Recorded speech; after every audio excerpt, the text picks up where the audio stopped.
Suddenly plan করলে অনেক কিছু করা যায়, তার ভিতরে একটা হচ্ছে আমাদের হুটহাট করে খাওয়া দাওয়া।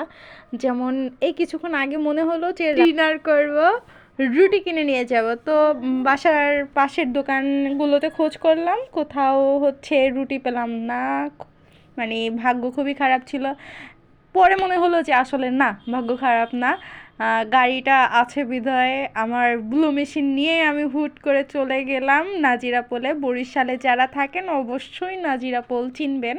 নাজিরাপোলে যাওয়ার পরে হচ্ছে ওইখানে হিরাজিল নামের একটা দোকান রয়েছে, সেই দোকানে চাপ বিক্রি করে, চিকেন চাপ। আর হচ্ছে ওইখানে নান পাওয়া যায়, গ্রিল পাওয়া যায়, আর পরোটাও পাওয়া যায়। তো আমি ওইখানে চলে গেলাম চিকেন চাপ আর পরোটা আনার জন্য। ফার্স্টে হচ্ছে আইডিয়া ছিল যে জাস্ট দুইটা পরোটা কিনে চলে আসবো, রাতের খাবার এই তো। কিন্তু পরে হচ্ছে যারা আমরা ভোজন রসিক তাদের জীবের কথা তো বলা যায় না।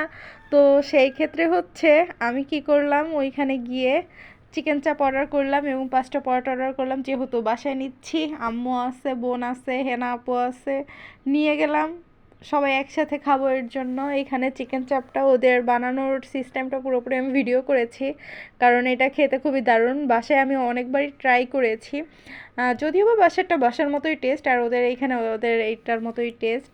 তারপরে তারা বানিয়ে দিল, একসাথে নিয়ে গেলাম।